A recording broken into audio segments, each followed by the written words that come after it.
I was having a hard time believing what I was seeing right in front of me. I checked and rechecked, and then checked once more, and there it was, an exact match. The same numbers on my lottery ticket were on the screen. Okay, that sounds really great. Hi, what's up? Today we're going to be taking a look at another literally insane true story animation. I won the lottery and ran away at 13 years old. See, this is one of those like daydreams I would have had at 13 that never ended up happening.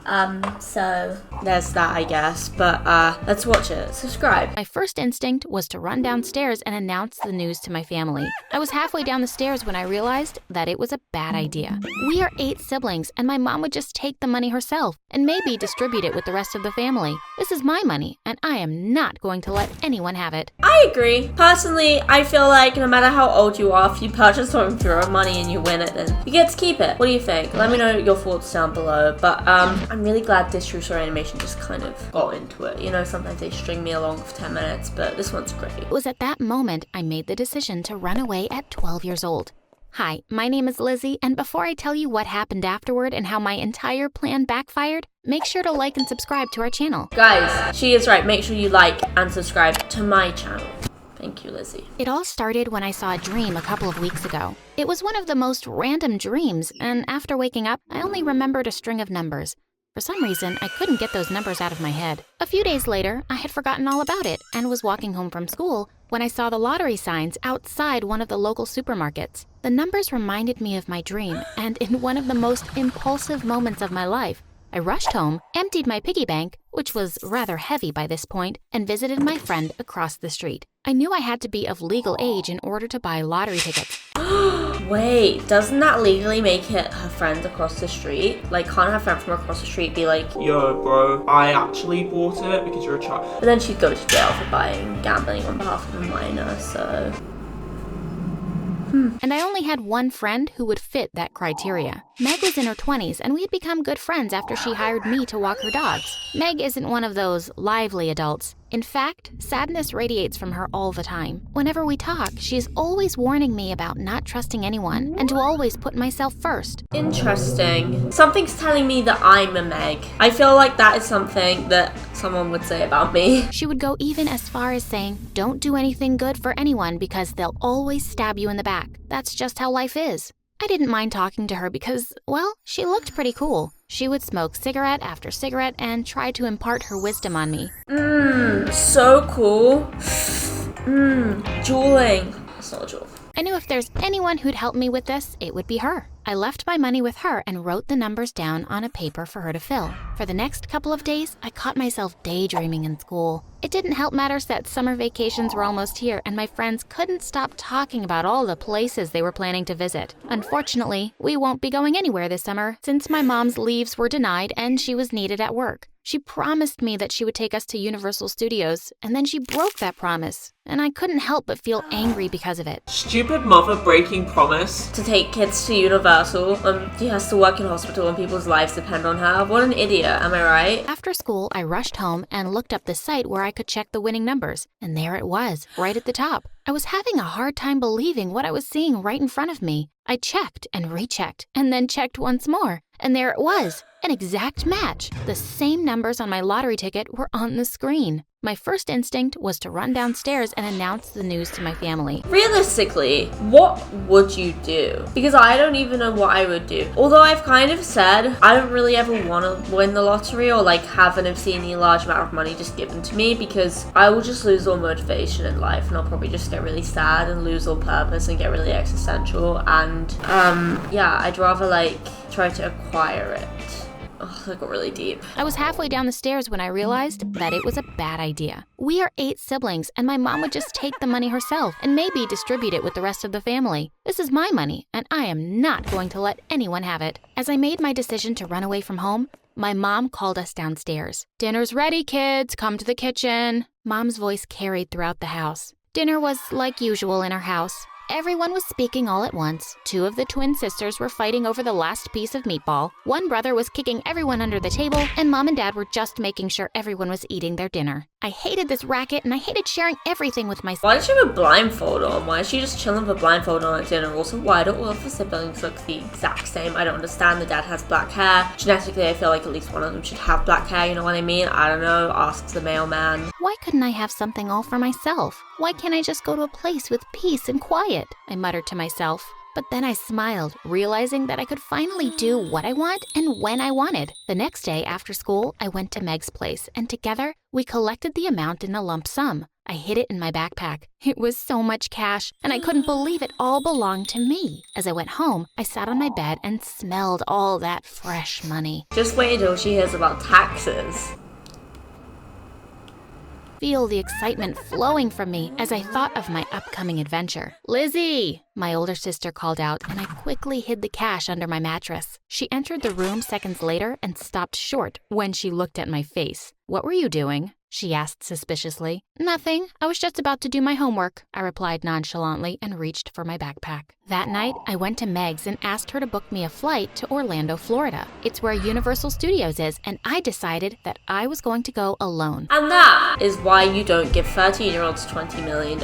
Also, if anyone catches Meg, she's going to jail big time. Felt my spirits lifting even more as Meg gave me an encouraging smile. "You're a smart girl, Lizzie. I wish I had your courage and luck when I was your age. Remember, everyone is greedy," she said. When she booked the flight, I paid her in cash. Imagine my surprise when Meg asked me for more. "I am helping you out with everything. You need to give me some portion of that money," she said. "That's not fair," I replied angrily. "Oh, really? Do you want me to tell your parents what you've been up to lately?" Look, okay, I kind of agree with Meg on this. Meg is kind of putting herself in danger of literally going to jail, so I would also give her a portion. She threatened me right back. I was shocked and angry, but I had no choice, so I reluctantly gave her more. My flight was at 6 in the morning, so I quietly packed all my stuff at night and hid my bags in the shed outside the house. At 3 a.m., I got ready and I was sneaking out of my house when I heard my older sister. "Lizzie, are you out of your mind? Where are you going?"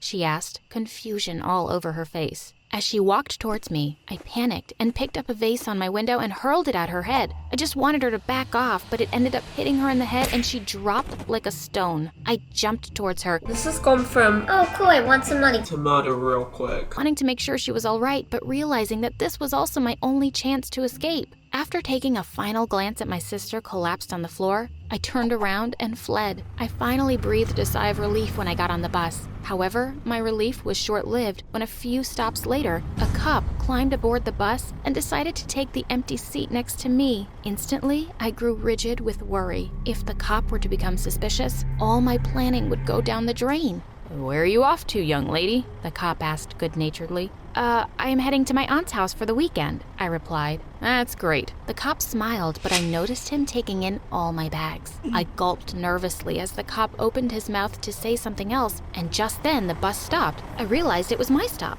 As I stood up to leave, the friendly cop waved at me. "Stay safe, young lady," he advised with a smile. I waved back and got off the bus and headed towards the airport. I was mesmerized by the glamour and happening city, so unlike my boring hometown. Why was a police dude taking the bus? Like, doesn't he have a car? Is that the only way I could describe it? First thing I did was book a room in a rundown motel. It was disgusting and shady. You have $20 million. Does she have 20 million? Did I make that up? I don't know. Why are you staying there? They didn't ask me where my parents were, so it all worked out. I stashed all my bags, hid the money under a loose floorboard, and headed to my first destination, Disneyland. Excitement and adrenaline filled me as I joined the ticket line at the entrance.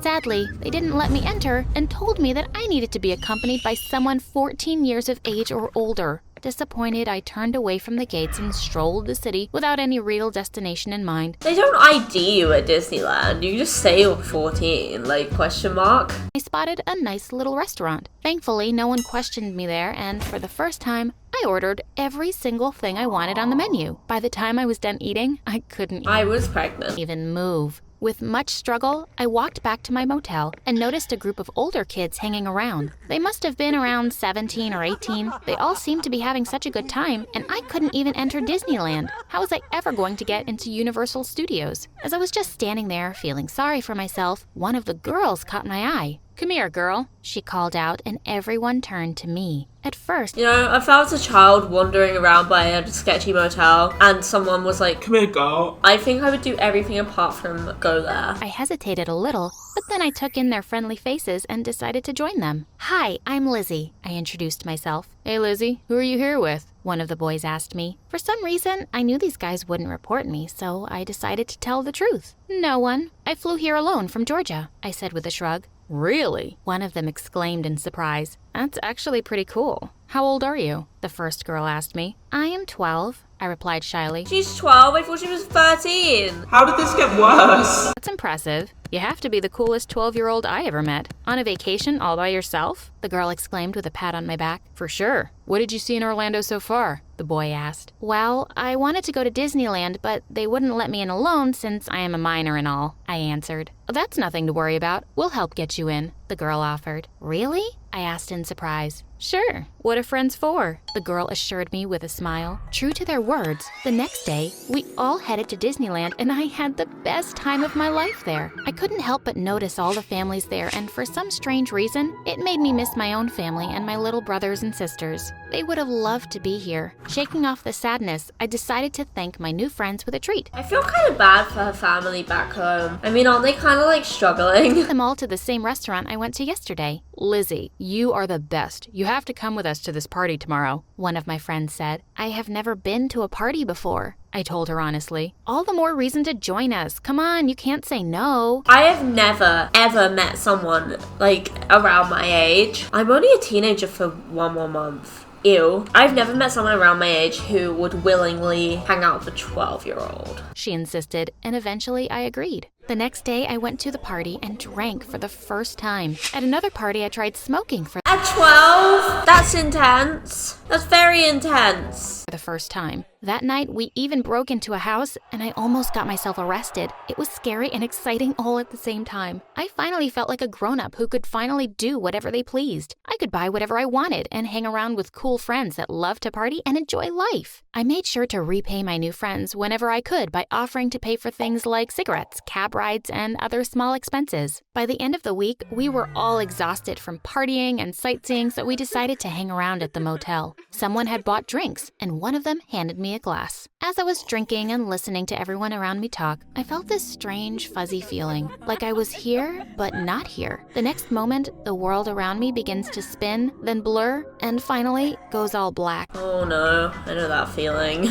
all too well. When I finally gain consciousness, I find myself tied to the chair in my motel room. Instantly, I I don't know that feeling though. panic, but then I see my friends around me and calm down. "What happened, guys? Untie me, will you?" I asked them. When none of them moved, I looked up at them in confusion. "Of course, we'll untie you, Lizzie. But first, you need to tell us where you're hiding all your money," the girl said. It took me a moment to get over the shock and deal with the situation at hand. "I don't know what you guys are talking about," I replied, but they were not listening to me. Two of them were searching the bathroom, and the rest of them were going through my bags, my clothes, and anything else they could get their hands on. "Tell us where it is, and we'll be out of here," the girl said. I stayed quiet, but made the mistake of glancing at the floor where my money was hidden, and she instantly noticed that quick glance. Well, Lizzie, I'm gonna have to say you're an idiot. "Look here," she told the others, and I watched in horror as they lifted up the loose floorboard and grabbed my cash. They high-fived and celebrated before turning to me.